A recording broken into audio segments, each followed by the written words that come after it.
30 minutes of power.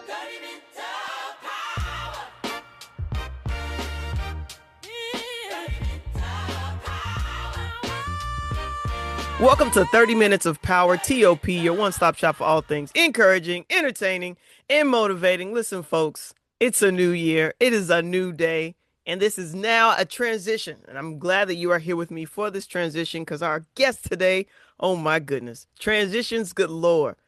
This is now the podcast where lived experiences become legacy and knowledge turns into impact. And I'm super excited for what we're going to be talking about and diving into today because today's conversation, people, is timely.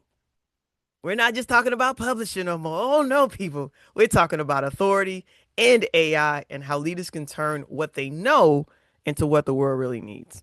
And so I'm joined by Tanya Crockett, founder of Halogen Inc., AI for Authors.io, and co-founder of Influencer Publishing. Tanya, welcome to 30 Minutes of Power. How are you, friend? What's going on?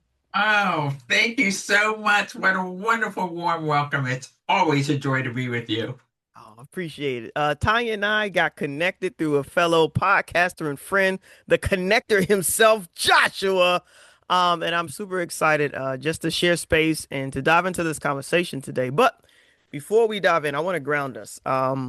Tanya's in publishing and I'm in publishing. And a lot of people are like, why in the world would you bring publishers on your podcast? Because there's other people in the universe besides me who are doing what the Lord has called us to do. And so when I find other people who are in their purpose and in their calling, I want to shine a spotlight and show them love. So this conversation is about alignment, purpose, and legacy. So let me start here. All right. So Tanya, you're a publishing powerhouse. Okay, you got MBA, you got AI certification, you're a best-selling author, you're a global speaker, but none of that happens in a vacuum. So before you were who you are now, before the companies, before the success, before the credentials, what was the moment you realized this is the work that I'm meant to do? Mm. In a way, I discovered that early. In my teens, I had a love of writing and reading. And at that time, I did a lot of fiction work.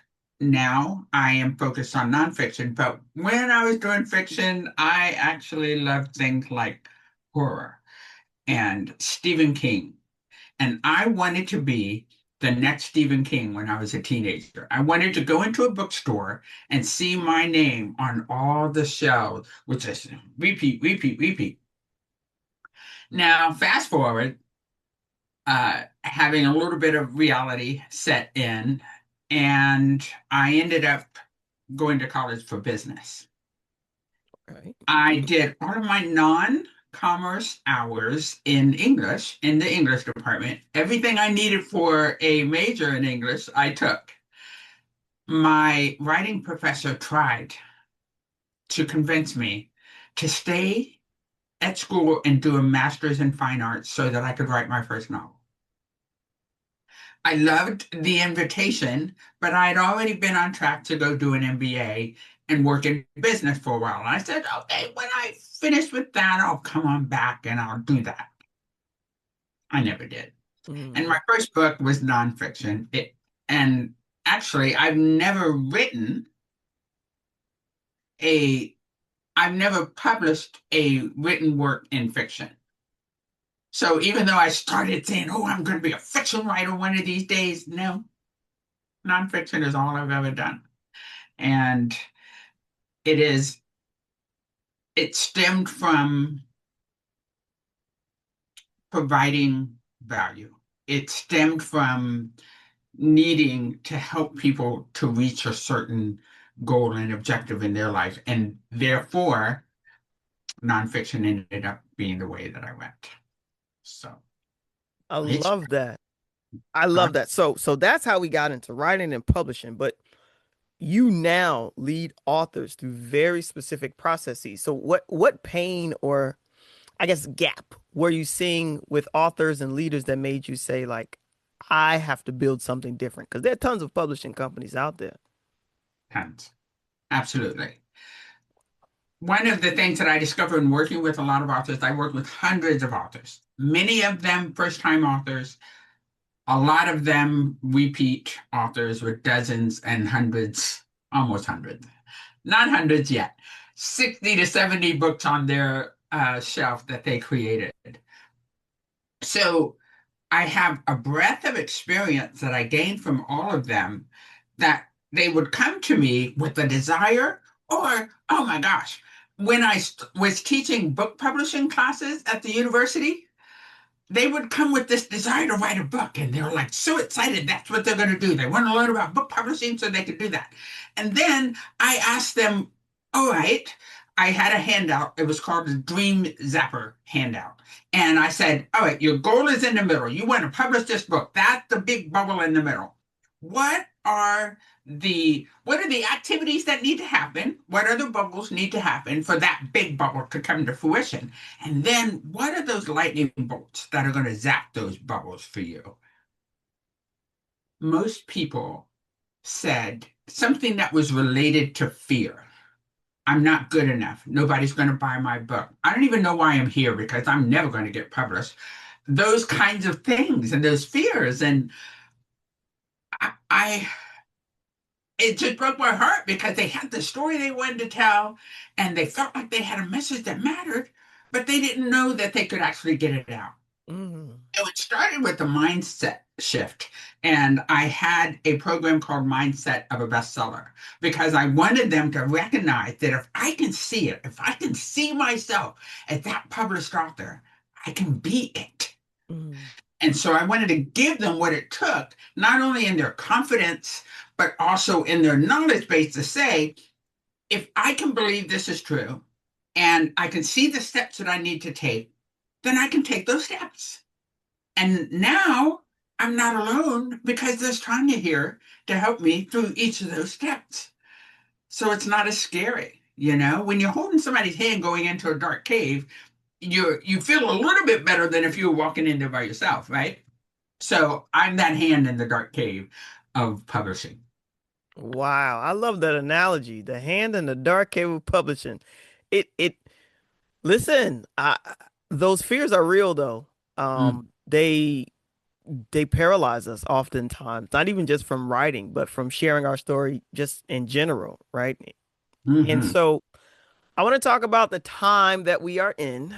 A lot of people have gotten up in arms. Some people feel empowered. Some people feel threatened. You know what I'm about to talk about. Let's talk about how AI has disrupted some things in publishing, but not everything. So, what do most leaders do, in your opinion, and authors misunderstand about AI when it comes to writing and publishing? That it is not an effective creative partner. And that is because they don't know how to have a partnership.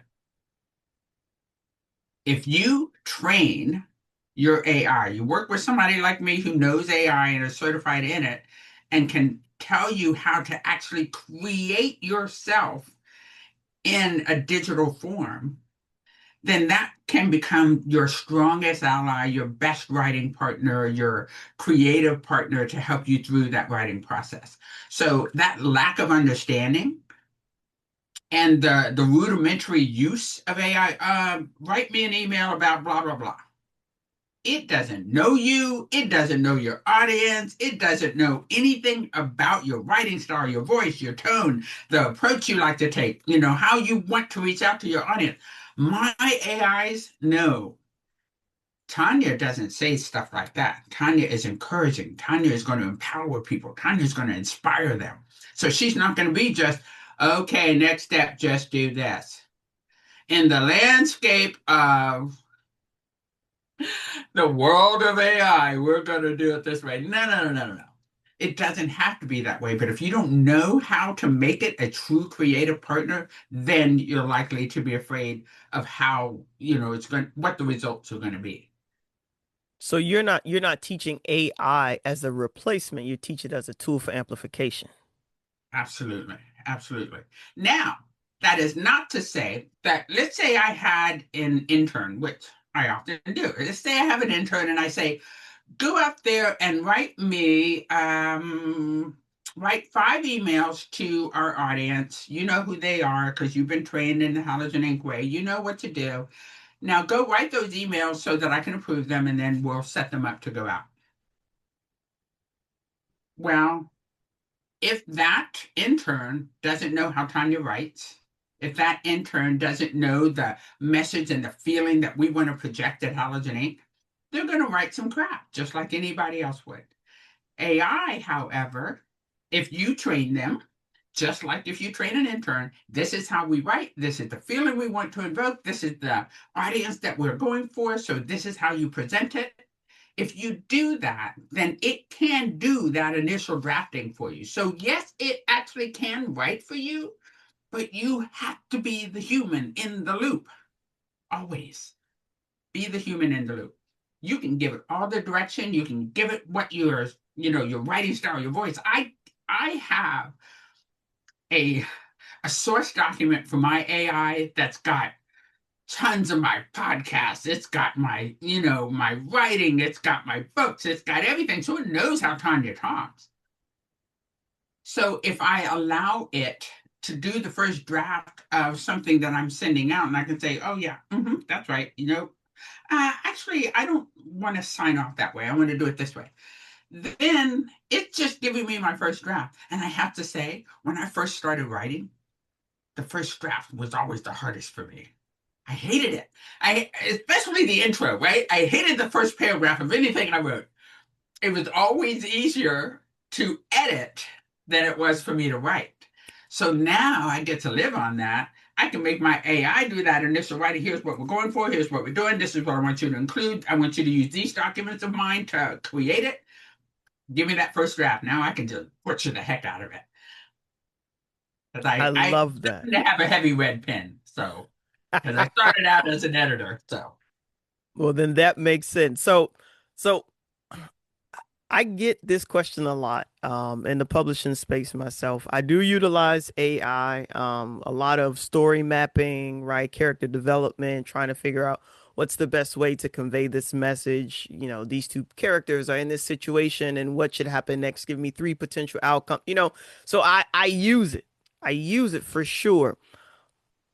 In your opinion, how does AI actually help authors protect their voice instead of losing it by using it?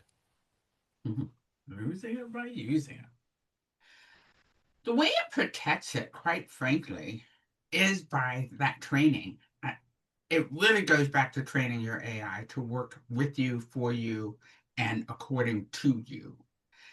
And when the other way of protecting it, like I said, is being that human in the loop.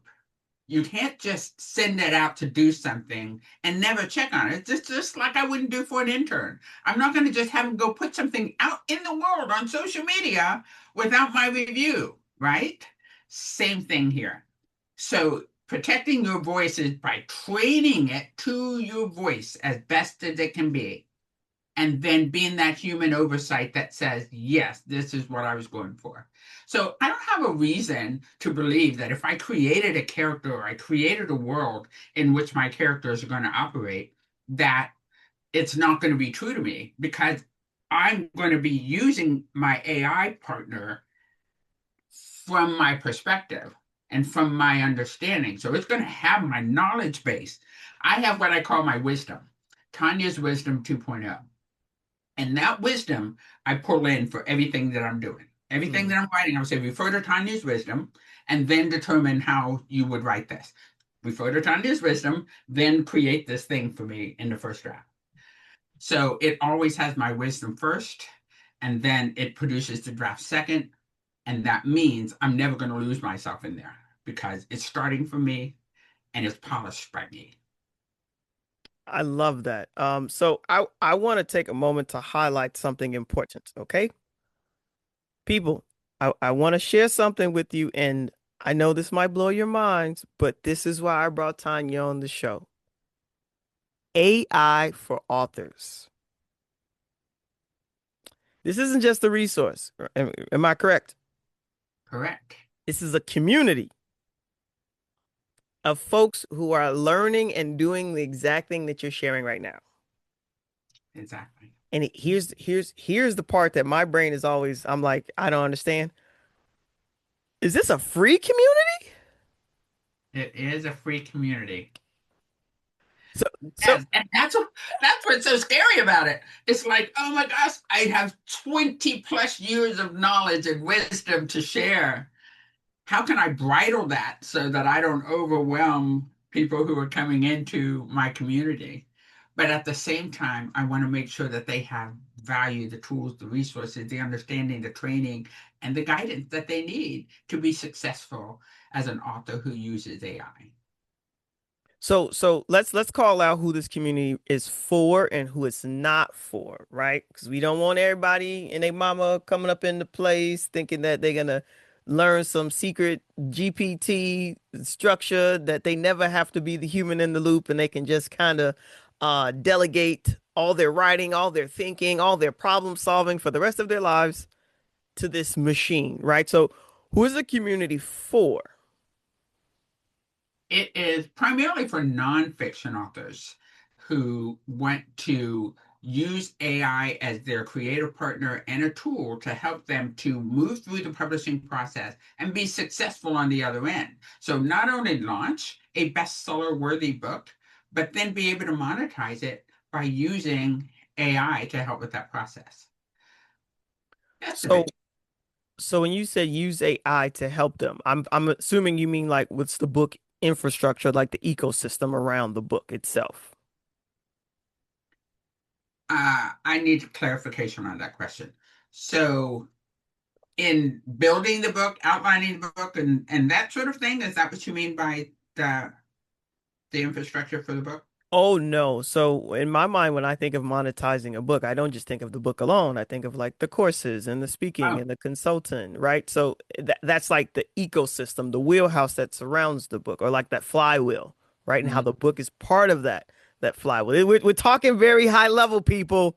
We're talking high level again. This isn't for amateurs. If you're still confused and trying to figure out what does that mean? How we doing?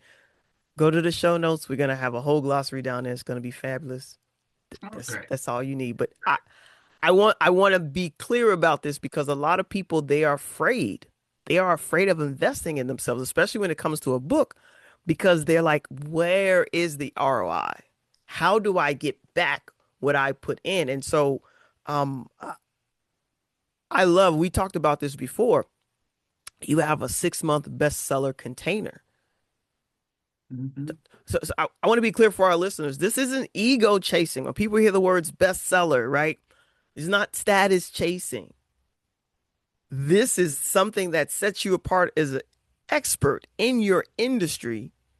Not that the metric is what's going to help people understand that the content that you're putting out there in the universe, it's what's going to then propel you to be that bestseller. So what actually happens in this container? And who, well, before we talked about the community and we said, who is it for? So now I want to do a little devil's advocate. What happens in the container and who is this not for? Okay. So in the container, my vision is we've only launched in January, so we're only a month old. My vision is that I'm going to be able to take authors through the entire publishing process, but not all at once. I'm trying to ease and drip it in so that they don't feel overwhelmed by it because it's so easy to feel that fire hose and be afraid that, yeah, I can't do it. I'm never going to get through this. So I don't want that to happen to my authors. So the container is designed to help them to get through that process step by step. But it is not for those who just want to come in and spam my community members. It's not for those who say, oh, you have a bunch of authors? Oh, I could pitch my XYZ thing to them. Let me join. You have to ask questions to get into the community. You have to be accepted into the community, and you have to behave in the community. So if you're just trying to mooch off of people, or you're just trying to get business all the time and not serve, not add value, my community is not for you. Go do that somewhere else. So It's for people who really have a desire to share a positive message with the world and use the tools and resources and the community that we have to help them to do that. So it's not for the moochers in the world. I love that you called that out because I think people need to hear that. They need to understand that all communities are not for all people. Like, so, Right. There and are so, some just for marketing your stuff. Great, go there. Go there. But this one is not that one.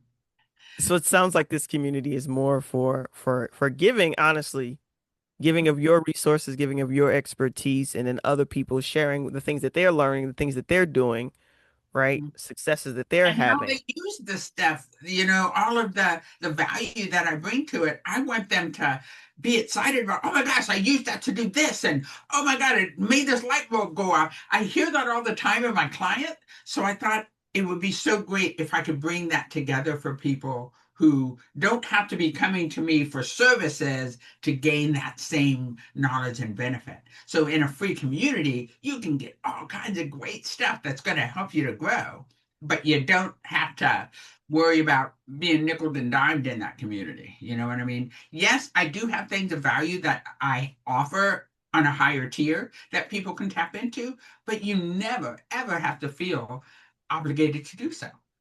And that's the beautiful thing. You've got wonderful resources.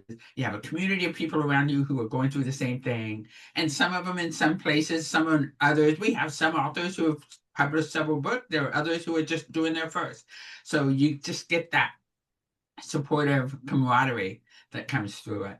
So we want to keep a positive, growing mindset in Mm, that community. We don't want anybody beat over the head. We don't want anybody to feel like they'll never measure up. No, we're here to lift you. I love that. I want to shift the lens only for a moment because like all of this is personal to me, right? Like my entire livelihood is is literally publishing books and publishing. And here's the beautiful part because similar to you, like I didn't start off saying, well, you said you wanted to be the next Stephen King. I never said any of these things. My mind was, I'm gonna write a book one day when I'm really old. Like, I've had tons of lived experiences, and I'm like, gray and wise, and I can share all these things that I've learned. And so I started my book, I started my author's journey with lived experiences. I didn't know that I would go through so many in such a short time span, Hmm. right? And so the lessons, the leadership, my faith, my failures, my growth, like I bring all of that into what I do. And so now I work and I help expand the legacy and the leaders who are trying to turn their experiences into impact, income, and opportunity, similar to you, right? Transforming their genius and their essence into best-selling books. Like we are aligned in this work that we're trying to do, but I meet so many leaders who delay and Hmm. telling their story. Like, in your opinion, why do so many powerful people delay telling their stories? Stories that could honestly transform lives. A lot of it has to do with self-worth. Mm, Meaning, I mean, they know they're powerful CEOs or founders or whatever. They know they've done great things in their communities and their world. But when it comes to their worth, they feel like, but who cares? Who really wants to hear that? Or is that, sure, I went through this to get here, but does anybody else care about that? Who really needs to know that? The thing is, don't hog your journey. What you've gone through, I mean, you're talking about your lived experiences. What you've gone through is not just for you. Sometimes what you've gone through is so that you could prevail and show somebody else, that next person, how do I do this? That's it. She did it this way. Oh, maybe I can try that. So you're feeling like, oh, my words aren't good enough to be shared, or they're not bestseller worthy. You got to stop that because there are partners out there like you and I who can help you be bestseller worthy, right? We can help you to make that happen. So what we need to do It's just get you in here so that you can recognize that you have a message to share to somebody else that's going to help somebody move forward. There we The go.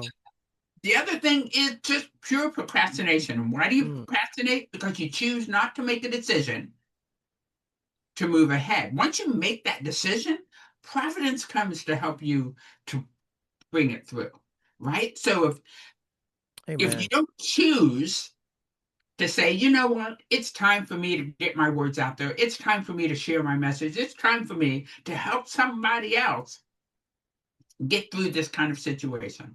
So I'm going to make that decision to do that. Once you do that, you end up getting referred to somebody like me and like you. You end up getting information, and somebody sends you something that's like, hey, this, I thought about you when I saw this. Providence starts aligning for you once you make that decision. So oftentimes, procrastination is fear based, but also not choosing to make that decision and take that stand. You need that book out. You need to help somebody else with it. And you might as well be blessed by it as well on the return that you make as a result of it. I'm By just posting your book. makes sense to me. So this is 30 minutes of power. And I in this new season, I want to end every episode with this question because I'm a very practical person. I'm a person who loves to do things in steps and kind of like outline all the things. But I think, especially with the passion that you just shared about what is stopping you, if you feel like you have a book within you, but you're not really sure what to do, and you're trying to figure out like what's preventing you from stepping forward and really actually doing what you've been called and meant to do, right? What does power mean to you personally in this season of your life? Wow. That is a very good question. My first response is implementation. And I say that because you don't gain power just from knowledge. And I've gained a lot of knowledge. Hey, I am great. So, but you gain power from the application of that knowledge in a way that adds value and creates impact. That's where you're going to get your power from. So, by your inaction as an author, not putting your book out there, when you've gained all this knowledge and wisdom over time that you are not sharing, you are not in your power. Mm. So if you don't implement and take action on that knowledge and wisdom that you've built up in all of the training and the knowledge you've gained over the years, you're not empowered. So get empowered by taking action on the one.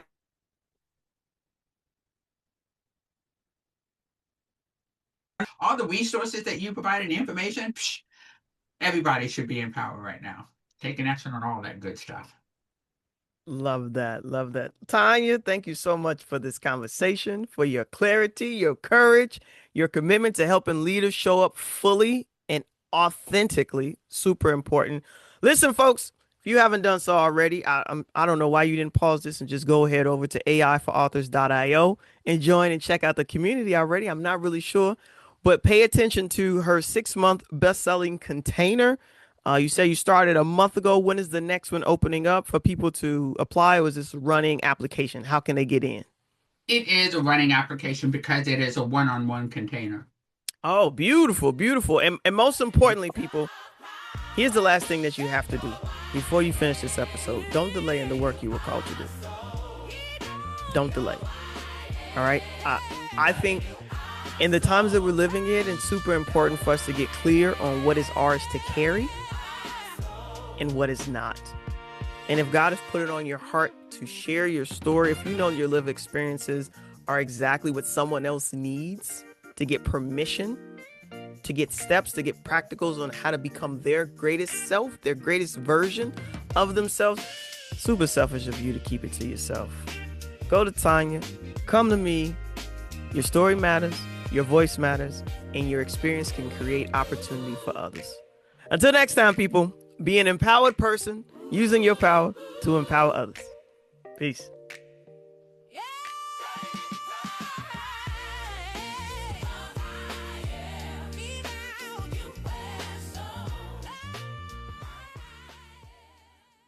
Johnny minutes of power.